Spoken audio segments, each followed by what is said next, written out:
आप सब लोगों को मेरा नमस्कार।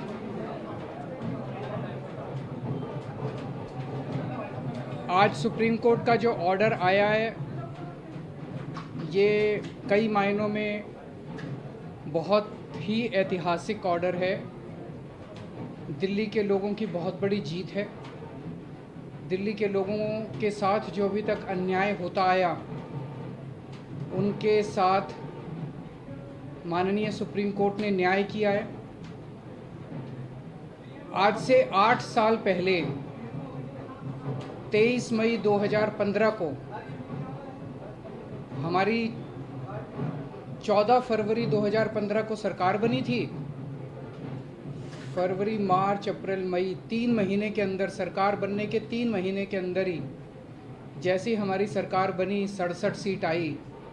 3 महीने के अंदर ही प्रधानमंत्री जी ने एक आदेश पारित करवाया केंद्र सरकार से कि दिल्ली के सर्विसेज के मामले अब दिल्ली की मुख्यमंत्री के पास नहीं रहेंगे, वो एलजी के पास रहेंगे या केंद्र सरकार के पास रहेंगे। इसका क्या मतलब हुआ? इसका मतलब ये हुआ कि दिल्ली सरकार में काम करने वाले जितने भी ऑफिसर हैं, जितने भी कर्मचारी हैं, ऊपर से लेके नीचे तक, आईएएस अफसर से क्लास ए से लेके क्लास 4 कर्मचारी तक, चपरासी तक, सारे कर्मचारियों की ट्रांसफ़र पोस्टिंग, उनकी डिसिप्लिनरी प्रोसीडिंग्स, नई अपॉइंटमेंट, पोस्ट क्रिएट करना, पोस्ट एबॉलिश करना, पक्के करना, ये सारा जो है ये अब दिल्ली की चुनी हुई सरकार के पास नहीं होगा। यानी कि अगर मैं मुख्यमंत्री हूँ, मेरे सामने कोई कर्मचारी रिश्वत ले रहा है, मैं उसे सस्पेंड भी नहीं कर सकता, मैं उसकी ट्रांसफ़र नहीं कर सकता।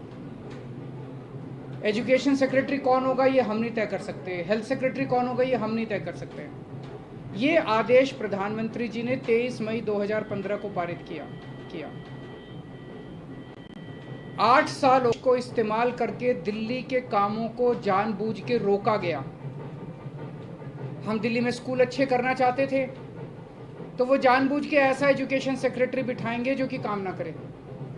हम अगर मोहल्ला क्लिनिक बनाना चाहते हैं तो जानबूझ के ऐसा हेल्थ सेक्रेटरी बनाया जाएगा जो कि काम ना करे। जानबूझ के ऐसा फाइनेंस सेक्रेटरी बिठाया जाएगा जो हर चीज़ के अंदर अड़ंगा अड़ाए।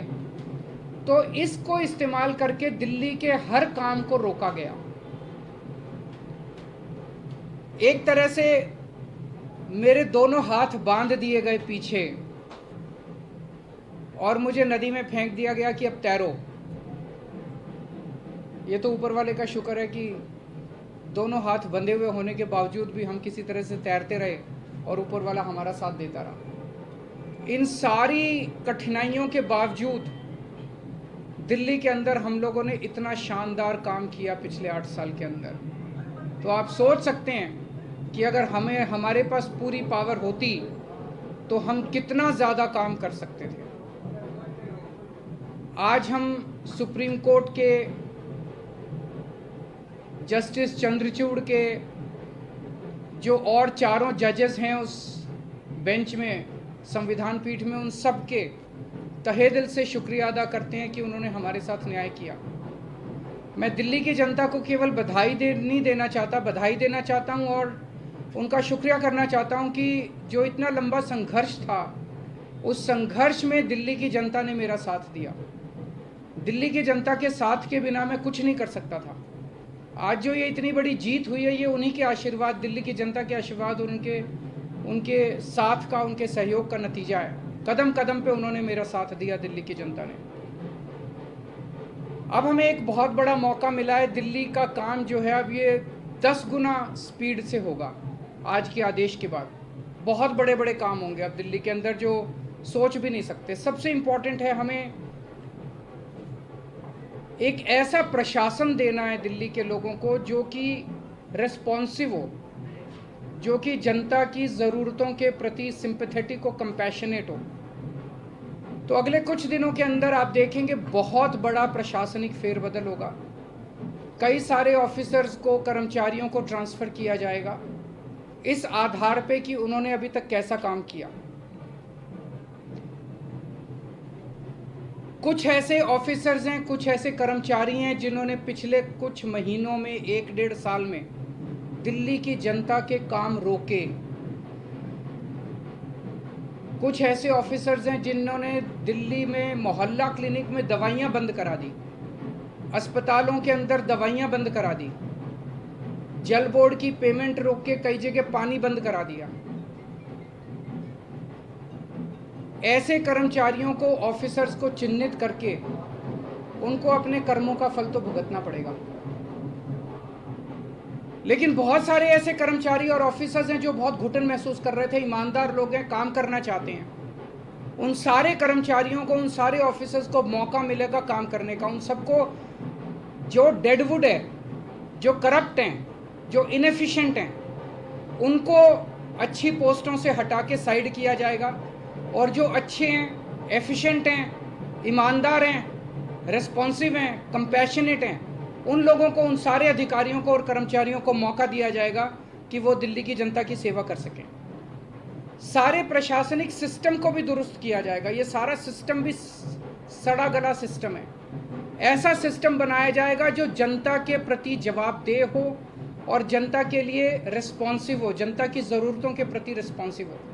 तो व्यवस्था के अंदर जितनी कमियां हैं, इन सारी कमियों को दूर किया जाएगा। तो पूरे सिस्टम को और ऑफिसर्स को और कर्मचारियों को जनता के प्रति जवाबदेह बनाया जाएगा और जनता के लिए रिस्पॉन्सिव बनाया जाएगा। एक लीन एंड थिन गवर्नमेंट तैयार की जाएगी। Lean, thin, responsive, compassionate and accountable government, ये हम चाहते हैं। दिल्ली, जैसे दिल्ली ने पूरे देश को शिक्षा का मॉडल दिया, हेल्थ का मॉडल दिया, अब एक ऐसे गवर्नेंस का, एडमिनिस्ट्रेशन का मॉडल हम जनता के सामने रखेंगे, पूरे देश के सामने रखेंगे। मैं देखता हूं कि कई ऐसी पोस्ट्स हैं जिनकी ज़रूरत नहीं है। उनमें कोई भी कर्मचारी या अधिकारी बैठ के जनता की 4 अड़चनें ही लगाता है। अगर वो ना रहे तो ज़्यादा अच्छा रहेगा। तो ऐसी पोस्ट्स को चिन्हित करके या तो उन्हें खाली छोड़ा जाएगा या उन्हें अबॉलिश कर दिया जाएगा। जहाँ जहाँ ज़्यादा पोस्ट्स की ज़रूरत है वहाँ ज़्यादा पोस्ट्स क्रिएट की जाएंगी। जहाँ जहाँ लोगों को ज़रूरत है वहाँ ज़्यादा पोस्ट, जैसे अब इतने मोहल्ला क्लिनिक बना रहे हैं, तो जब डॉक्टर्स की ज़रूरत है, पैरामेडिक्स, वहाँ और क्रिएट किए जाएंगे। तो अभी तक हम लोगों ने स्कूल, अस्पताल में एक मॉडल दिया। अब पंजाब के अंदर हम एक अच्छे लॉ एंड ऑर्डर, कानून व्यवस्था लागू कर रहे हैं।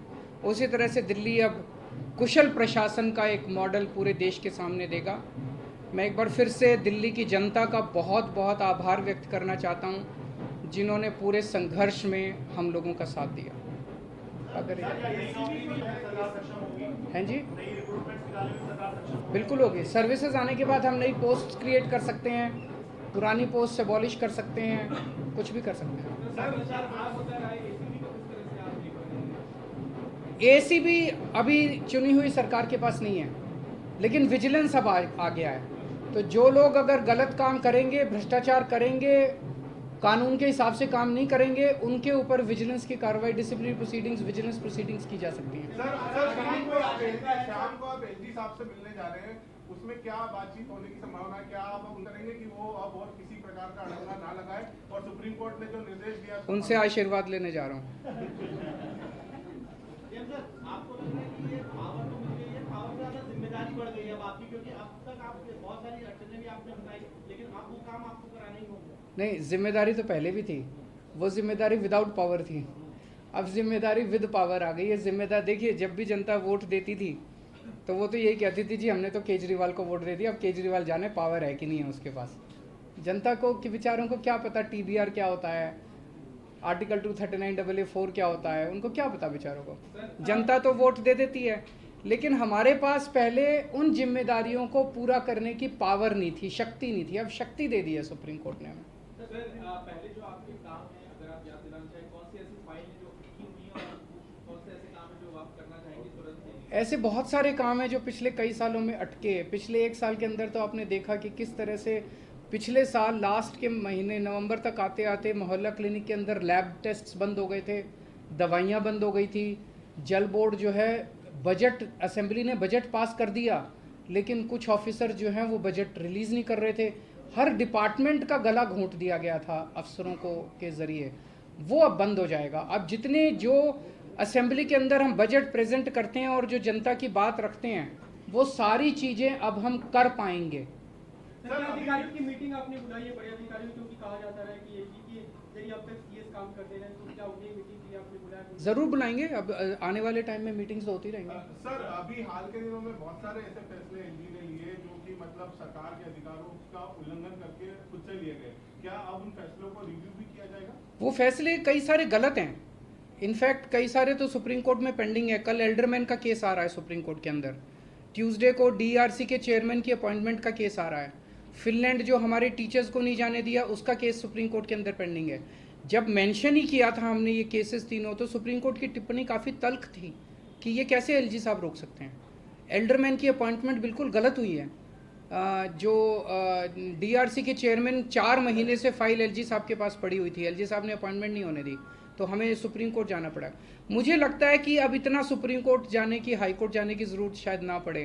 अब शायद हम अपने स्तर के ऊपर ही कई सारे निर्णय ले सकते हैं। तो बहुत सारी चीजें ऐसी कही गई जिसमें ये भी कहा गया कि केंद्र जो है वो राज्य सरकारों की जो ताकत है, पावर है, वो छीनने का छीने ना छीने, इस तरीके की आगे के लिए नजीर। मैं यही कहना चाहता हूं कि केंद्र सरकार एक तरह से, प्रधानमंत्री जी खासतौर एक तरह से पिता समान होते हैं। जैसे परिवार में पिता होता है, पिता समान होते हैं। पिता की जिम्मेदारी होती है कि सारे बच्चों को अच्छे से उनका पालन पोषण करें। अगर दिल्ली में आम आदमी पार्टी की सरकार है तो वो हमारे भी प्रधानमंत्री हैं, हम भी उन्हीं की तरफ देखते हैं। चाहे बीजेपी की किसी राज्य में सरकार है, किसी में कांग्रेस की सरकार है, किसी में आम आदमी पार्टी की सरकार है, वो सारे के सारे प्रधानमंत्री को एक तरह से पिता समान देखते हैं कि भाई ये अब कोई मुसीबत आएगी तो हमारी मदद करेंगे। लेकिन अगर जैसे ये 23 मई 2015 को आदेश पारित करके दिल्ली सरकार की पावर छीन ली गई, 8 साल तक हमें बिना पावर के काम करना पड़ा, काम रुक गया, किसका फ़ायदा हुआ?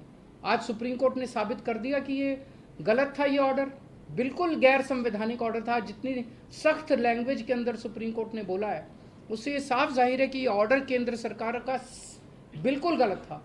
तो इतना गलत ऑर्डर उन्होंने पास किया तो उसका मतलब तो यही था कि आम आदमी पार्टी की दिल्ली की सरकार को फेल करना उसका मकसद था, और तो कोई मकसद नहीं था।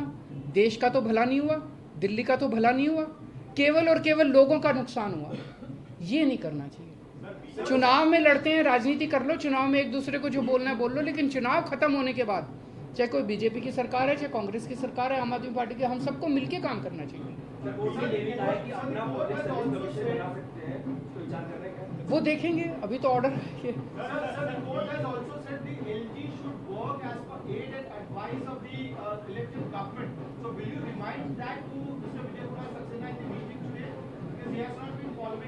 जब उनका आशीर्वाद लेने जा रहे हैं तो सारी चीज़ों पे आशीर्वाद है जी, मिलके काम करेंगे। बीजेपी के नेताओं को बयान ऐसा भी आ रहा है कि अभी संसद भी है, संसद में कानून भी बन सकता है, अगर गलत लगेगा तो उसमें बदलाव कर देंगे, बड़ी बेंच के पास भी जाया जा सकता है। ये पहले भी कोर्ट में दलील दी थी केंद्र सरकार की तरफ से कि 9 बेंच के बेंच जाया जा सकता है इस मामले को लेकर। क्या मेरे ख्याल से अब लार्जर बेंच नहीं, आज उन्होंने क्लियर कर दिया। 5 जज बेंच को अगर रेफर करना होता तो वो आज ही कर देते, तो लार्जर बेंच का ऑप्शन नहीं है। मेरी अब उनसे यही निवेदन है, यार अब हमें काम करने दो, इतना टाइम तो ख़राब कर दिया। अगर आपने दिल्ली पे राज करना है तो दिल्ली के लोगों का दिल जीतो ना, कि अगली बार आम आदमी पार्टी को वोट ही ना दें लोग। ऐसा काम करो, मतलब काम में टांग क्यों उड़ा रहे हो? जब तक हमारी सरकार है हमें काम करने दो, कल तुम जीत लेना, तुम काम कर लेना, टांग तो नहीं अड़ानी चाहिए। सर, महाराष्ट्र का जो फैसला आया है, बस की फाइल आपने पहले भेजी थी, कुछ दिन पहले ही ट्विटर फाइल आप भेज चुके हैं, 2 फाइल लेटेस्ट आपने भेजी है, क्या आपका जवाब आ गया है या अभी आया नहीं। कानून के अंदर एलजी साहब के पास 7 दिन का टाइम होता है, तो वो भी मैं आज उनसे रिक्वेस्ट करूंगा कि 7 दिन में क्लियर करना चालू करें फाइलों। सर, महाराष्ट्र का जो फैसला आया है उसमें भी राज्यपाल की भूमिका को बहुत ही, मैंने उसको पूरा पढ़ा नहीं है, मैं अपना फैसला सुनने के बाद मैं थैंक यू सो मच।